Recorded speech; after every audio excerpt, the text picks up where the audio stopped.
जिस वक्त तेजस्वी यादव नेता प्रतिपक्ष थे उस समय लोगों से ये वादा किए थे कि लोग भर भर कर पिटारा नौकरी का खोलेंगे, जो सही तौर पर देखने को भी मिल रहा है। और 10 लाख जो नौकरी के वादे किए थे, कई सारे वैकेंसीज आ गए हैं। ऐसे में बीएसएससी जो है पूरे 9 साल के बाद वैकेंसी लाया है। ऐसे में छात्र नेता दिलीप क्या कुछ कह रहे हैं, सुनिए। क्यों पारदर्शिता लाने की बात कर रहे हैं और बीएसएससी को फिर से किस तरह से टारगेट कर रहे हैं, वो भी आप सुनिए।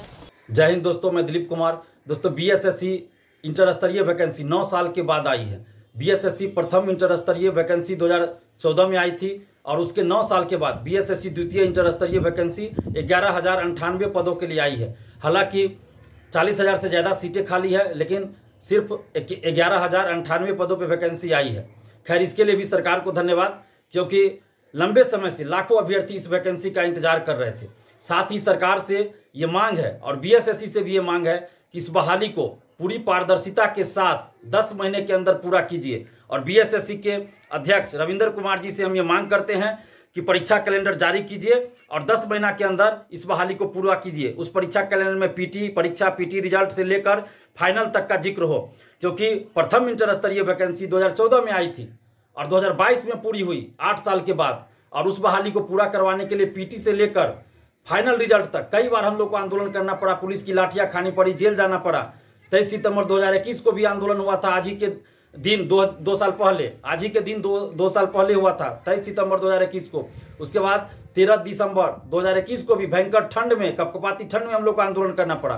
तो ऐसी नौबत द्वितीय इंटर स्तरीय बहाली में न हो, इसलिए परीक्षा कैलेंडर जारी कीजिए और 10 महीना के अंदर इस बहाली को पूरी पारदर्शिता के साथ पूरी कीजिए, जिसमें परीक्षा समाप्ति के बाद ओएमआर शीट की कार्बन कॉपी, क्वेश्चन बुकलेट परीक्षार्थियों को दिया जाए, आंसर की जारी हो। जब रिजल्ट आए तो कट ऑफ सभी का मार्क्स जारी किया जाना चाहिए। आखिर अभ्यर्थियों को यह जानने का हक है कि किस क्वेश्चन का कौन सा सही उत्तर आयोग ने सही माना है।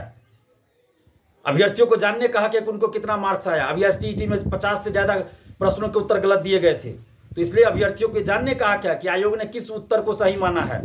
और साथ ही लिखित परीक्षा के समय सेंटर पर पूरी पारदर्शिता बरती जाए और धांधली सेटिंग रोकने के लिए जो बीपीएससी ने व्यवस्था की है, उस व्यवस्था को लागू किया जाए, बायोमेट्रिक लिया जाए, उसके बाद सीसीटीवी कैमरे से निगरानी हो, वीडियोग्राफी किया जाए, जैमर लगाया जाए, और भी जो व्यवस्था बीपीएससी के द्वारा अपनाई गई वो सारी व्यवस्था की जाए, ताकि किसी भी तरह की धांधली सेटिंग ना हो। और बीएसएससी के अध्यक्ष से हम आग्रह कर रहे हैं कि ओएमआर शीट में एक ऑप्शन नॉट आंसर का भी सभी प्रश्नों के सामने दीजिए, ताकि बाद में जो गोला रंगने की बात होती है वो ना हो। और ओएमआर शीट जहां रखा जाए उसकी निगरानी सीसीटीवी कैमरे से भी होनी चाहिए।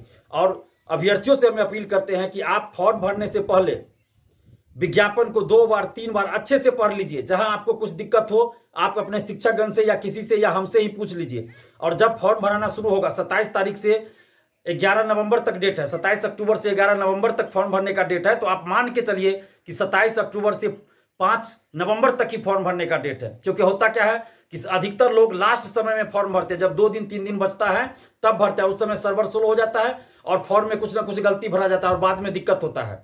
तो इसलिए ऐसी नौबत ना आए, तो आप मान के चलिए कि 5 नवंबर तक ही फॉर्म भरना है। और जब आप फॉर्म भरिएगा उससे पहले तक आपके पास सारे डॉक्यूमेंट्स होने चाहिए, चाहे वो शैक्षणिक योग्यता से संबंधित हो, मैट्रिक इंटर सर्टिफिकेट, मार्कशीट या जो भी हो, या कंप्यूटर दक्षता से संबंधित हो, या जाति, आवासीय, एनसीएल, ईडब्ल्यूएस, दिव्यांगता जिनके लिए है दिव्यांगता सर्टिफिकेट, यानी जो भी सर्टिफिकेट की मांग की गई है आप विज्ञापन को पढ़िए और जो भी सर्टिफिकेट की मांग की गई वो सारा सर्टिफिकेट आपके पास फॉर्म भरने से पहले बना हुआ होना चाहिए। एनसीएल के मामले में है कि 1 साल से अधिक का हो गया तो आपको स्व घोषणा पत्र भरना है, उसको ध्यान रखिएगा।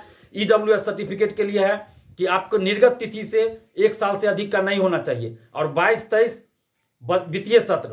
वित्तीय सत्र जो होता है वो 22-23 का बना होना चाहिए, 22-23 होना चाहिए वित्तीय सत्र, उसके आधार पे होना चाहिए। यानी कि ईडब्ल्यूएस सर्टिफिकेट आप बनाइएगा तो उसमें वित्तीय वर्ष का जिक्र होना चाहिए 22-23। तो आप देख लीजिए, जिनके पास ये नहीं हो तो अभी समय है, बनवा लीजिए। और ये कोशिश कीजिए कि जब आप फॉर्म भरिएगा उससे पहले का आपका होना चाहिए, क्योंकि विज्ञापन में स्पष्ट लिखा हुआ है कि फॉर्म भरने से पहले आपके पास सारे डॉक्यूमेंट्स होने चाहिए। अगर आपके पास नहीं होगा तो फिर काउंसलिंग के समय आपको फॉर्म भरने से पहले की तिथि का खोजा जाएगा। अगर नहीं होगा तो फिर आप बाहर हो जाएगा नौकरी से। तो इसलिए ऐसी नौबत ना हो, इसलिए आप पहले ही बनवा लीजिए सारा चीज। और कैटेगरी भरिएगा उसमें खास ध्यान रखिएगा कि बीएसएससी हर बार कुछ ना कुछ एक्सपेरिमेंट करती है कैटेगरी में, कभी ईबीसी को ईबीसी ना देकर एमबीसी दे देती है।